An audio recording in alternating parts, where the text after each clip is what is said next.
Good morning all. आज हम दोबारा शुरू करने जा रहे हैं अपनी एक और नई क्लास। और अगर अपन मिडवाइफरी जो चैप्टर है एनएम और जीएनएम के अंदर, ठीक है, और अगर अपन वैसे बोले तो ऑब्स्टेट्रिक एंड गायनेकोलॉजी का जो मोस्ट इंपॉर्टेंट जो टॉपिक है ना, आज अपन वो डिस्कस करेंगे इस टॉपिक, मतलब इस क्लास के अंदर। और आज का अपना जो टॉपिक है ना, वो है अपने पास के अंदर फीटल सर्कुलेशन, और हिंदी के अंदर इसको बोलते हैं भ्रूणीय परिसंचरण। बहुत ही इंपॉर्टेंट टॉपिक है, ठीक है। ये शॉर्ट नोट्स के लिए काफी इंपॉर्टेंट है, और इसके जो क्वेश्चन है ना वो वाइवा से भी बहुत इंपॉर्टेंट है। तो ओवरऑल ये जो टॉपिक है ये आपके एग्जाम के लिए बहुत ही ज्यादा इंपॉर्टेंट होने वाला है। तो चलिए अपन इसको शुरू करते हैं। तो सबसे पहले अपन बात करते हैं कि जो भ्रूणीय परिसंचरण जो होता है ना, इसके इंट्रोडक्शन के बारे में। तो सबसे पहला आता है भ्रूणीय परिसंचरण प्रणाली वयस्क परिसंचरण से अलग होती है, ठीक है। मतलब कि जो फीटल सर्कुलेशन होता है ना, इसको फीटल सर्कुलेशन भी बोलते हैं अपन, ठीक है। जो फीटल सर्कुलेशन होता है ना वो डिफरेंट होता है, ठीक है, किससे? अडल्ट सर्कुलेशन से, ठीक है। अब डिफरेंट कैसे होता है? तो इसके अंदर क्या होता है ना कि जब बेबी जो होता है ना, वो मदर के गर्भ में रहेगा। तो गर्भ में रहने के कारण वो डायरेक्ट ऑक्सीजन तो ले नहीं पाएगा एटमॉस्फेयर से, मतलब एनवायरमेंट से डायरेक्ट ऑक्सीजन नहीं ले पाएगा। वो किस पे डिपेंड करेगा? वो अपनी मदर के ऊपर डिपेंड करेगा ऑक्सीजन के लिए, ठीक है। जबकि जो अडल्ट होते हैं ना, जैसे कि मैं हूं, आप लोग हो, तो अपन क्या कर रहे हैं? डायरेक्ट एटमॉस्फेयर से ऑक्सीजन ले रहे हैं। और जो अपन ने ऑक्सीजन यूज कर ली, कार्बन डाइऑक्साइड में कन्वर्ट होकर उसको कहां रिलीज कर रहे हैं? डायरेक्ट अपन उसको एटमॉस्फेयर में कर रहे हैं, ठीक है। तो कुल मिला के अगर अपन एक वर्ड में आंसर बोलना चाहे ना, तो जो अडल्ट सर्कुलेशन होता है ना वो डेवलप सर्कुलेशन होता है, क्योंकि उसके अंदर हार्ट भी काम कर रहा होता है और लंग्स भी काम कर रहे होते हैं। जबकि जो भ्रूणीय परिसंचरण होता है ना, जिसको अपन फीटल सर्कुलेशन बोलते हैं, उसके अंदर क्या होता है? उसके अंदर लंग्स काम नहीं कर रहे होते, ठीक है। क्यों? क्योंकि बेबी गर्भ के अंदर है, तो लंग्स का तो कोई काम ही नहीं है, इसलिए वो क्या होता है? काम नहीं कर रहे होते हैं। केवल क्या काम कर रहा होता है? हार्ट काम कर रहा होता है। तो ये बहुत ही बड़ा मेजर डिफरेंस है अडल्ट सर्कुलेशन के अंदर और फीटल सर्कुलेशन के अंदर। अब अपने पास में जो नेक्स्ट लाइन आती है ना, वो आता है भ्रूणीय विकास के लिए प्लेसेंटा से ऑक्सीजन और पोषक तत्व प्राप्त करता है, ठीक है। जो फीटल सर्कुलेशन है ना, ये क्या करता है? ये फीटस को न्यूट्रिशन देता है। फीटस को क्या देता है? न्यूट्रिशन, ठीक है।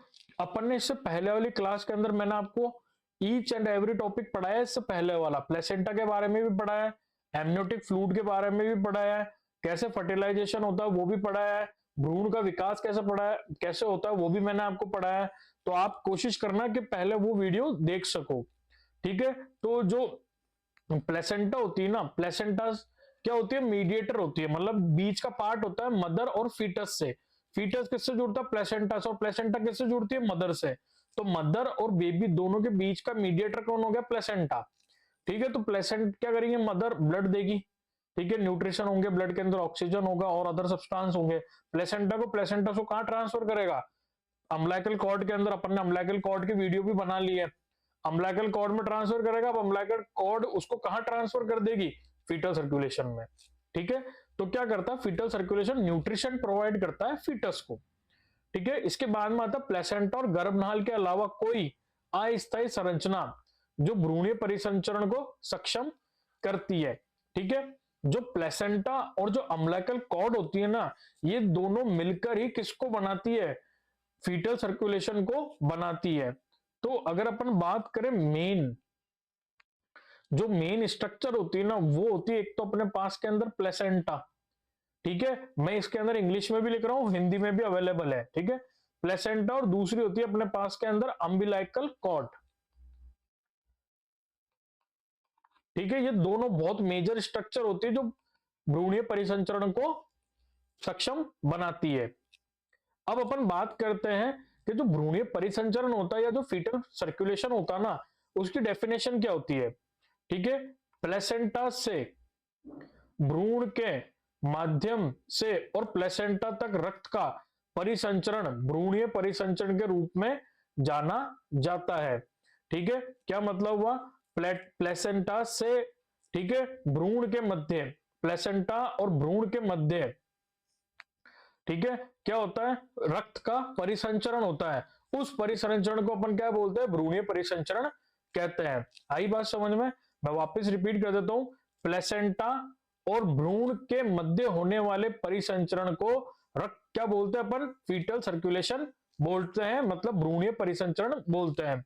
क्या बोला मैंने, अगर इंग्लिश में बोलना चाहे तो between placenta and fetus circulation are called fetal circulation. Placenta और भ्रूण के बीच में होने वाला रक्त परिसंचरण क्या कहलाता है, भ्रूणीय परिसंचरण कहलाता है। ठीक है, तो ये थी अपने पास के अंदर इसकी डेफिनेशन। अब आता है अपने पास के अंदर मोस्ट इंपॉर्टेंट पार्ट, ये आपको ध्यान रखना ही रखना है। ठीक है, मैं आपको ना एक चीज बता देता हूं कि जो फीटल सर्कुलेशन होता है ना, जो भ्रूणीय परिसंचरण होता है, ये कैसा होता है बताओ। ठीक है, मतलब इसके अंदर शंट की अगर अपन बात करते हैं ना, तो इसके अंदर कुछ शंट होते हैं। तो ये कैसा होता है, ये राइट टू लेफ्ट शंट के अंदर आएगा। ठीक है, अब इसके बाद में आता है, यहाँ पे आता है कुछ बाईपास चैनल। ठीक है, बाईपास चैनल होते हैं, आप अभी केवल इनके नाम याद रख लीजिए कि जो बाईपास चैनल होते हैं वो क्या होता है। ठीक है, सबसे पहला आता है डक्टस विनोसस, पहला जो नाम आता है डक्टस विनोसस। और जो डक्टस विनोसस है वो कहां पर होता है, connect umbilical vein to inferior vena cava. ठीक है, अम्बिलिकल वेन को और इंफीरियर वेना कावा को जोड़ने का काम करता है। इसके बाद में आता है foramen ovum, sorry foramen Oval. ठीक है, जो फोरामिन ओवल होता है ना, ये कहां पर होता है, ये कनेक्ट करता है राइट एट्रियम को लेफ्ट एट्रियम से। ठीक है, राइट एट्रियम और लेफ्ट एट्रियम को कनेक्ट करने का काम कौन करता है, जो सेकंड बाईपास चैनल है फोरामिन ओवल, वो कनेक्ट करता है राइट एट्रियम और लेफ्ट एट्रियम को। इसके बाद में आता है सबसे इंपॉर्टेंट, वो आता है अपने पास के अंदर डक्टस आर्टीरियोसस। क्या आता है, डक्टस आर्टीरियोसस। और डक्टस आर्टीरियोसस जो होता है ना, ये करता है, ये पल्मोनरी आर्टरी को कनेक्ट करता है अरोटा से। ठीक है, किसको, पल्मोनरी आर्टरी को कनेक्ट करता है पल्मोनरी अरोटा से। और मैं आपको एक यहां पर एक छोटा सा नोट बना के कुछ बता देता हूं। ठीक है, अगर डिलीवरी के बाद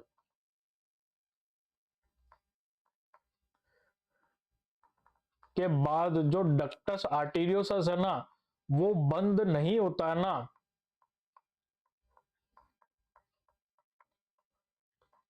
बंद नहीं होता है, तो उसे अपन बोलते हैं पेटेंट डक्टस आर्टीरियोसस।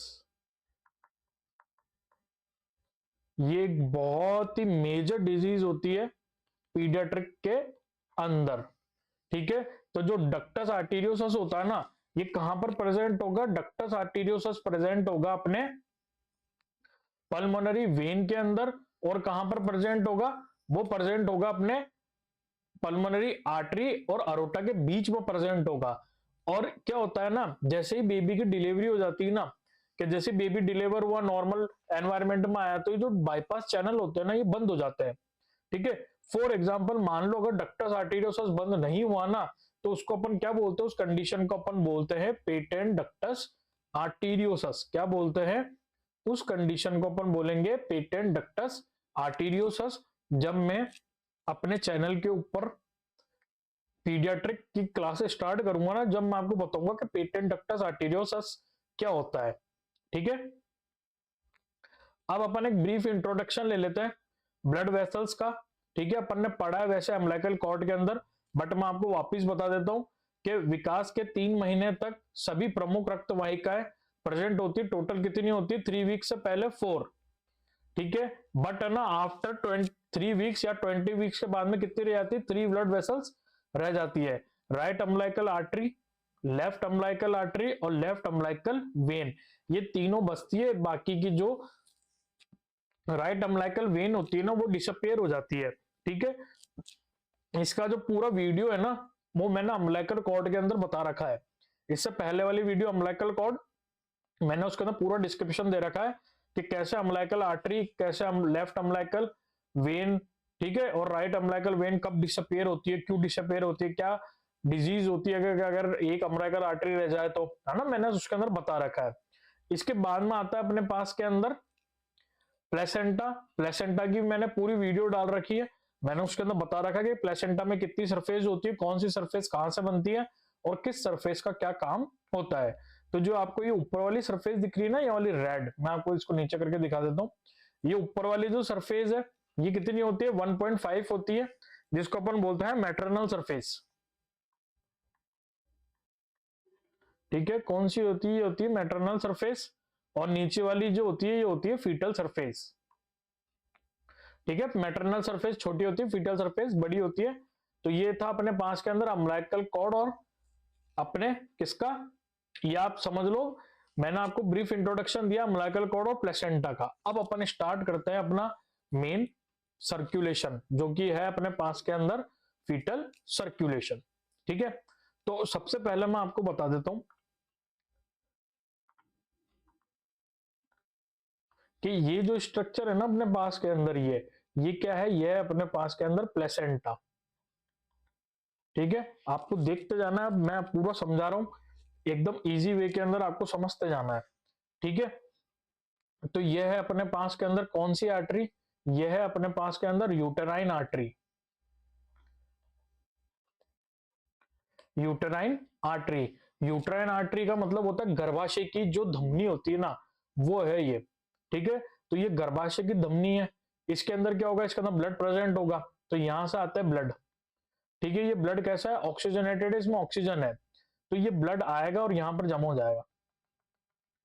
ठीक है, यहां पर आकर क्या हो गया, जमा हो गया। तो मैंने जब बताया था आपको कि फीटल सरफेस के अंदर कितना ब्लड रहेगा, 150 ml, और फीट मैटरनल सरफेस में कितना ब्लड रहेगा, 150 ml, और फीटल सरफेस में कितना ब्लड रहेगा, फीटल सरफेस में ब्लड रहेगा 350 ml। टोटल मिला के कितना हो गया, 500। ठीक है, मैं इसको यहां से मिटा देता हूं, यहाँ पे अपन लिखना नहीं चाह रहे अभी। ठीक है, टोटल ब्लड कितना हो गया, 500। तो यहां पर ब्लड जमा होने लग गया, इनको अपन ने क्या बोला था, इनको अपन ने नाम दिया था विलाई। ठीक है, विलाई सिस्टम मैंने पूरी प्लेसेंटा के अंदर बता रखा है विलाई सिस्टम क्या होता है। आप प्लीज पहले वाली अम्बिलिकल कॉर्ड और प्लेसेंटा की वीडियो देखना, उसके बाद आप फीटल सर्कुलेशन देखना, आपको पूरा फीटल सर्कुलेशन समझ में आ जाएगा। तो ये होता है विलाई। ठीक है, अब क्या हुआ, यूट्राइन आर्टरी जो गर्भाशय की जो धमनी थी ना, उसमें ब्लड डाला प्लेसेंटा में, प्लेसेंटा से विलाई सिस्टम में आया, और ये ब्लड कहां गया, अम्बिलिकल कॉर्ड में। ठीक है, अम्बिलिकल कॉर्ड में आ गया। तो जो अपने पास के अंदर जो सबसे पहली ये जो होती है ना अपने पास के अंदर, ठीक है, ये है ना, ये क्या होती है, ये होती है अपने पास के अंदर अम्बिलिकल वेन। क्या होगी ये होगी अम्बिलिकल वेन। ये है अपने पास के अंदर अम्बिलिकल वेन। ठीक है, आप लोग एक चीज ध्यान रखना कि मैंने पूरा, प्लीज मैं वापस रिपीट कर रहा हूं, आप पहले अम्बिलिकल कॉर्ड की वीडियो देख के आना, फिर प्लेसेंटा की देखना, उसके बाद फीटल सर्कुलेशन देखना। मैं आपको यहाँ पर एक चीज बता दूं कि जो अम्बिलिकल आर्टरी है ना, ठीक है, अम्बिलिकल आर्टरी में कैसा ब्लड रहेगा, इसके अंदर होगा डीऑक्सीजनेटेड ब्लड, डीऑक्सीजनेटेड ब्लड होगा। ठीक है, और जो अम्बिलिकल वेन होगी ना,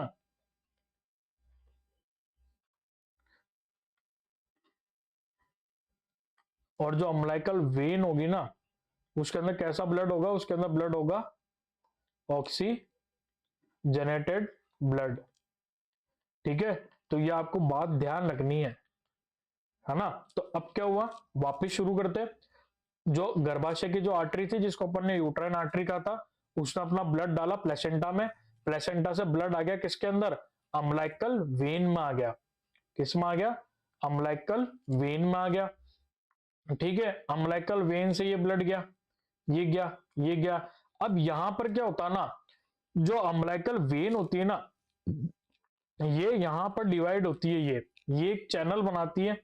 ठीक है, इसको अपन बोलते हैं फर्स्ट बाईपास चैनल। इसको अपन क्या बोलते हैं? First bypass channel.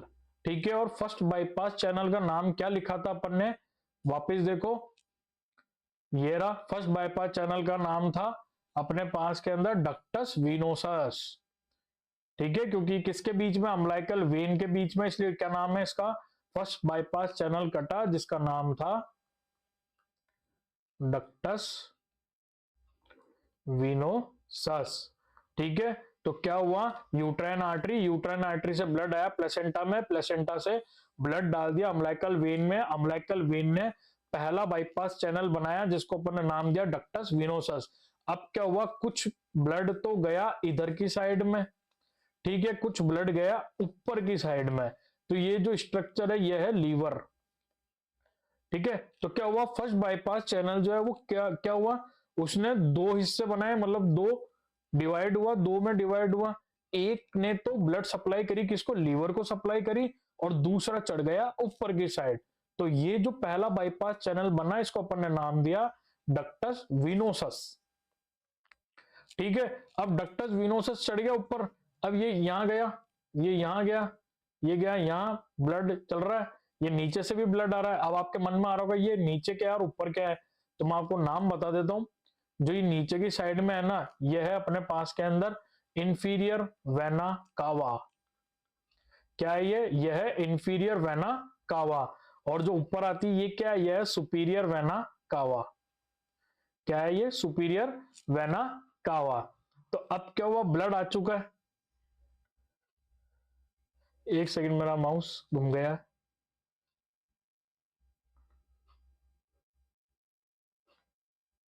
मिल गया। ठीक है, तो क्या हुआ? ये नीचे से भी ब्लड आ रहा है, इंफीरियर वेना कावा लेके आ रही है। ऊपर भी यहां से जो वेन ने, अम्लाइकल वेन ने जो ब्लड डाला था वो सुपीरियर वेना कावा में आ गया। सुपीरियर वेना कावा ने अपना सारा ब्लड कहां डाल दिया? ये क्या होता है? ये होता है अपने पास के अंदर कौन सा? राइट एट्रियम में। कहां डाल दिया? राइट एट्रियम में। और राइट एट्रियम में जो वॉल प्रेजेंट होते हैं तीन, उनको क्या बोलते हैं? उनको बोलते हैं ट्राइकस्पिड वॉल। ठीक है, तो इंफीरियर वेना कावा और सुपीरियर वेना कावा ने अपना सारा ब्लड डाल दिया राइट एट्रियम के बीच में। ठीक है, अब सीधी सी बात सबको पता है, राइट एट्रियम में ब्लड कहां डालेगा? वो डालेगा राइट वेंट्रिकल में। ठीक है, कहां डालेगा? राइट वेंट्रिकल में डालेगा। ठीक है, अब राइट वेंट्रिकल से क्या होगा? ये जो ब्लड है ये कहां जाएगा? लंग्स में, मतलब पल्मोनरी आर्टरी में जाएगा। और पल्मोनरी आर्टरी कहां जाती है? कहां जाती है पल्मोनरी आर्टरी? पल्मोनरी आर्टरी जाती है लंग्स में। बट मैंने आपको कहा था कि जो फीटल सर्कुलेशन है ना, उसके अंदर लंग्स जो होते हैं वो एक्टिव फॉर्म में नहीं होते हैं। तो ये ब्लड लंग्स में ना जाकर तो कहीं तो जाएगा, तो अब क्या होता है? ये लंग्स में नहीं गया। ठीक है, तो अब क्या होगा? फ्लो जनरेट होगा वापस।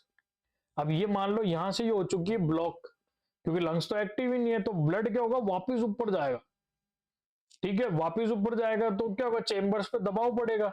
अब ऐसा तो पॉसिबल नहीं कि चेंबर पे दबाव बढ़े, इसीलिए अब अपन को यहां पर क्या मिलता है? सेकंड बाईपास चैनल मिलता है अपन को, जिसको अपन ने नाम दिया था फोरामिन ओवल। ठीक है, जो कि किस किस के बीच में होता है? राइट एट्रियम और लेफ्ट एट्रियम के बीच में होता है फोरामिन ओवल। तो अब क्या हुआ? ब्लड यहां गया, अब यहां पर प्रेशर लगा तो ब्लड यहां से जाएगा वापस इधर, और ये आ गया आप किसके अंदर? लेफ्ट एट्रियम में। अब लेफ्ट एट्रियम भी बढ़ जाएगा, राइट एट्रियम भी बढ़ जाएगा। लेफ्ट एट्रियम अपना ब्लड कहां डालेगा? लेफ्ट वेंट्रिकल में। और आप और मैं सब जानते हैं कि लेफ्ट वेंट्रिकल जो होता है वो ब्लड किस में डालता है? अरोटा में। ठीक है, तो यह आ चुकी है अरोटा। अब क्या होता है ना, अब लंग्स में तो ब्लड जा नहीं रहा। ठीक है, लंग्स में तो जा ही नहीं रहा ब्लड, तो क्या होता है? अरोटा और पल्मोनरी आर्टरी के बीच में बनता है थर्ड बाईपास चैनल, जिसका अपन ने नाम दिया था, क्या नाम दिया था इसको? अपन ने नाम दिया था डक्टस, डक्टस आर्टीरियोसस।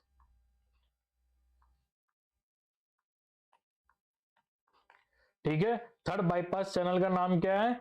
डक्टस आर्टीरियोसस, जो कि किस किस के बीच में है? पल्मोनरी आर्टरी और अरोटा के बीच में है। तो अब क्या हुआ, यहां से भी ब्लड नीचे आ गया, अरोटा से भी ब्लड आ गया। अब अरोटा क्या करेगी, अब अरोटा चढ़ेगी असेंडिंग अरोटा में, फिर यहां से निकलेगी आर्च ऑफ अरोटा। ठीक है, फिर आर्च ऑफ अरोटा की 3 ब्रांच कूटेगी निकलेगी। ठीक है, ठीक है, अब ये क्या हुआ, अरोटा के नीचे डालेगी ब्लड डिसेंडिंग अरोटा में।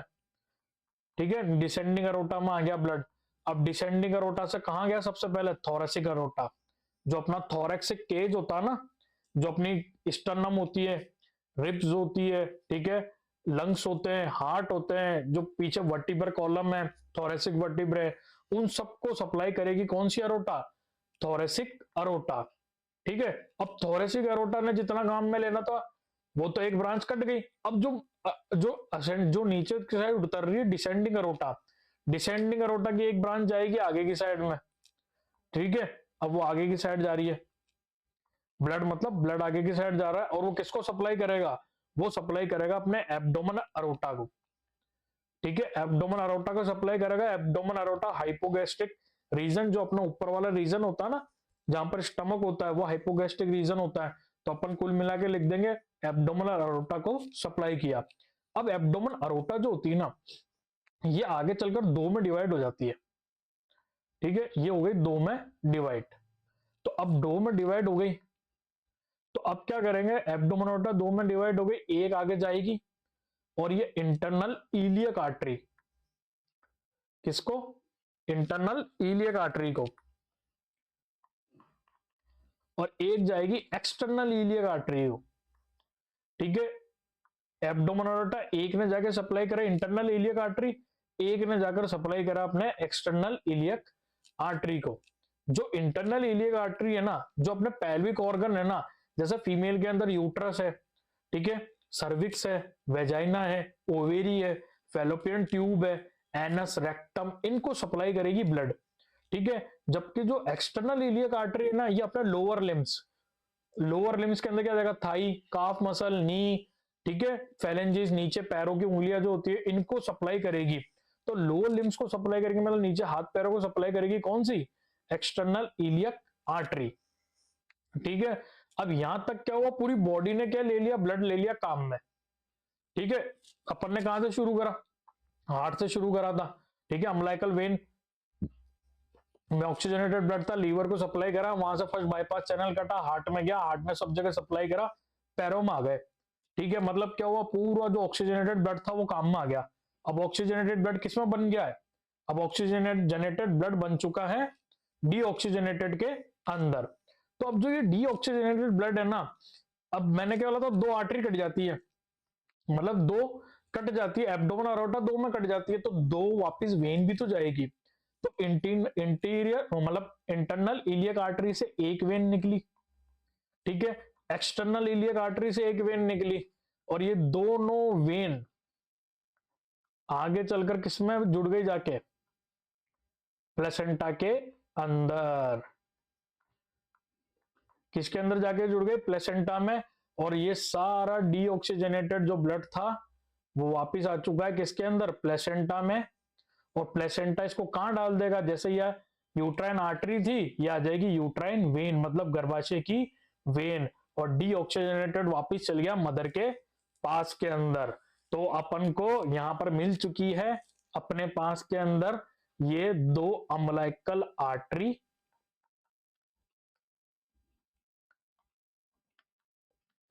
ठीक है, ये दोनों अम्बिलिकल आर्टरी है जिनके अंदर डीऑक्सीजनेटेड ब्लड है, और ये है अपने पास के अंदर एक अम्बिलिकल वेन। आगे बात समझ में, और मैंने आपको यही बताया था 2 अम्बिलिकल आर्टरी, एक अम्बिलिकल वेन। मैं वापस पूरा सर्कुलेशन आपको वापस समझाता हूं। सबसे पहले क्या हुआ, यूट्राइन आर्टरी, जिसको गर्भाशय की आर्टरी बोली, उसने ब्लड डाला प्लेसेंटा में, प्लेसेंटा से आया यूट्राइन वेन में, यूट्राइन वेन ने फर्स्ट बाईपास चैनल कटाया, जिसको अपन ने बोला डक्टस विनोसस। डक्टस विनोसस ने थोड़ा बहुत सप्लाई किया लीवर को, बाकी चढ़ गया वो ऊपर। ठीक है, ऊपर जाने के बाद में उसने अपना सारा ब्लड डाल दिया राइट एट्रियम में। ठीक है, राइट एट्रियम में डाला, लेफ्ट राइट वेंट्रिकल में। ठीक है, अब क्या था, ये तो खुल नहीं था, इधर तो खुला ही नहीं था, लंग्स तो थे ही नहीं, तो क्या हुआ, राइट एट्रियम से सारा ब्लड चल गया लेफ्ट एट्रियम में, लेफ्ट एट्रियम से आ गया लेफ्ट वेंट्रिकल में, लेफ्ट वेंट्रिकल से आ गया अरोटा में। अब क्या था, पल्मोनरी आर्टरी और अरोटा के बीच में अपन को मिला थर्ड बाईपास चैनल, क्योंकि जो राइट एट्रियम और लेफ्ट एट्रियम है उनके बीच में था सेकंड बाईपास चैनल, जिसको अपन ने नाम दिया फोरामिन ओवल। तो अब क्या हुआ, ठीक है, ये यहां से यूं यूं आ गया, ये यूं यूं गया, ये यूं आ गया, ये आ गया, ठीक है। अब क्या हुआ, ये थर्ड बाईपास चैनल मिल गया जिसको अपन ने नाम लिया डक्टस आर्टेरियोसस। ये गया असेंडिंग अरोटा में, यहां से आया आर्च ऑफ अरोटा में, आर्च ऑफ अरोटा से गया डिसेंडिंग में। सबसे पहले थोरेसिक अरोटा को सप्लाई करी, थोरेसिक अरोटा आगे गई, एब्डोमिनल अरोटा को दिया। एब्डोमिनल अरोटा ने दो ब्रांच बनाई, एक तो इंटरनल इलियक आर्टरी, दूसरी एक्सटर्नल इलियक आर्टरी। ये दोनों ने क्या लिया, ब्लड काम में ले लिया। अब पूरी बॉडी को सर्कुलेट हो चुका है ब्लड, तो अब ये ब्लड क्या होगा, ये यहां से, अब क्या हुआ, निकलेगा यहां से और जाएगा नीचे यहां से। तो ये दोनों जो आर्टरी बनी, ये जाके सारा ब्लड डाल देगी प्लेसेंटा में, प्लेसेंटा डाल देगी इसको यूट्राइन वेन में, और ये पूरा होता है अपने पास के अंदर फीटल सर्क्यूलेशन। आई होप आपको ये समझ में आया होगा। अगर समझ में नहीं आया तो आप इसको वीडियो को वापस देखना, तो आपको बहुत अच्छे समझ में आ जाएगा कि ये फीटल सर्कुलेशन किस तरह काम करता है। ठीक है, मैं आपको और बता देता हूं, मैंने इसको एक डिस्क्रिप्टिव फॉर्म में भी लिख दिया है। यूट्राइन आर्टरी के द्वारा प्लेसेंटा को ऑक्सीजनेटेड ब्लड की सप्लाई की जाती है।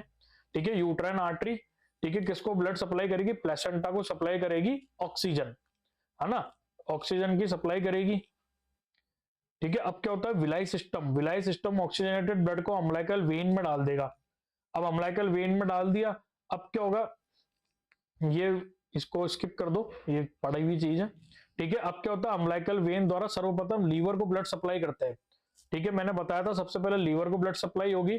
लीवर करने से पहले अम्लाइकल वेन के अंदर एक बाईपास चैनल बनता है, उस बाईपास चैनल को अपन ने क्या बोला था, डक्टस विनोसस, ये वाला, ये इसको अपन ने क्या बोला था, इसको अपन ने बोला था डक्टस विनोसस।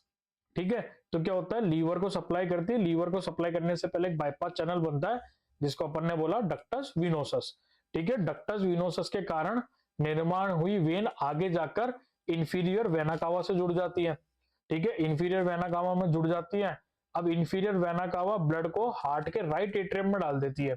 अभी अपन ने पढ़ा था हार्ट के राइट एट्रियम में डाल देगी। अब क्या होता है, राइट एट्रियम और लेफ्ट एट्रियम के मध्य एक होल प्रेजेंट होता है जिसे अपन क्या बोलते हैं, फोरामिन ओवल। क्या बोलते हैं, फोरामिन ओवल, जो कि अपना क्या है, सेकंड बाईपास चैनल। ठीक है, फोरामिन ओवल को सेकंड बाईपास चैनल के नाम से जानते हैं। अब फोरामिन ओवल क्या करेगा, जो राइट एट्रियम है ना, आर ए का मतलब क्या है, राइट एट्रियम।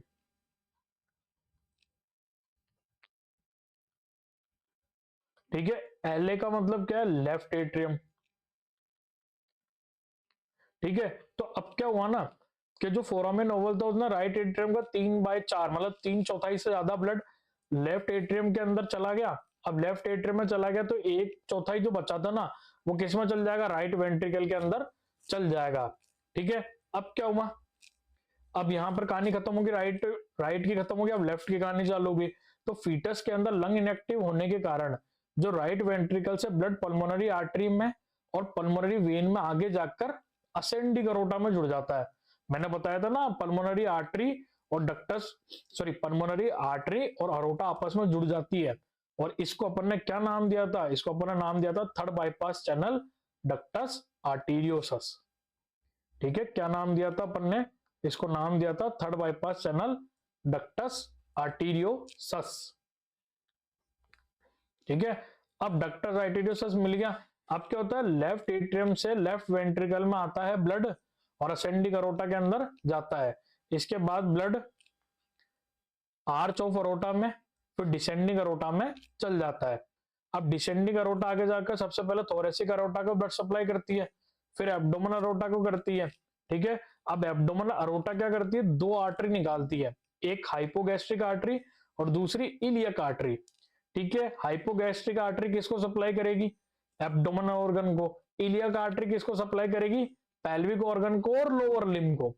ठीक है, अब इलियक आर्टरी दो आर्टरी का निर्माण करती है, इंटरनल और एक्सटर्नल। तो ये क्या होता है, ये मिला। अब क्या होता है, इस संपूर्ण सर्कुलेशन के बाद डीऑक्सीजनेटेड ब्लड हाइपोगैस्ट्रिक आर्टरी और इलियक आर्टरी दोनों अम्बिलिकल आर्टरी में डाल दिया जाता है, और अम्बिलिकल आर्टरी डीऑक्सीजनेटेड ब्लड को विलाई सिस्टम में डाल देगी, और ये पुनः सर्कुलेशन स्टार्ट हो जाएगा। और इसी को पूरे सर्कुलेशन को अपन क्या बोलते हैं, इसको अपन बोलते हैं फीटल सर्कुलेशन। मैं आपको एक बार वापिस समझा देता हूं ताकि आपको कोई कंफ्यूजन ना रहे। ठीक है, क्या होता है, यहां से यूट्राइन आर्टरी से ब्लड आया, आके इसने प्लेसेंटा में डाला, प्लेसेंटा ने सबसे पहले ब्लड डाला अम्बिलिकल वेन ने सबसे पहले लीवर को सप्लाई करा, फिर यहां से एक बाईपास चैनल कटा जिसको अपन ने नाम दिया डक्टस विनोसस। डक्टस विनोसस से आगे गई अम्बिलिकल वेन और ब्लड डाल दिया सुपीरियर वेना कावा में। सुपीरियर वेना कावा ने सारा ब्लड डाला राइट एट्रियम में, राइट एट्रियम से गया राइट वेंट्रिकल में। ठीक है, लंग्स एक्टिवेट ना होने के कारण राइट एट्रियम और लेफ्ट एट्रियम के बीच में एक होल प्रेजेंट होता है जिसको अपन ने नाम दिया second bypass channel foramen Oval. अब जो राइट एट्रियम का ब्लड था वो लेफ्ट एट्रियम में आ गया, लेफ्ट एट्रियम से गया लेफ्ट वेंट्रिकल में, लेफ्ट वेंट्रिकल ने सारा ब्लड डाल दिया अरोटा के अंदर। अब क्या होता है, अरोटा और पल्मोनरी आर्टरी दोनों मिलकर एक बाईपास बनाती है जिसको अपन ने नाम दिया थर्ड बाईपास चैनल, जिसका नाम था डक्टस आर्टीरियोसस।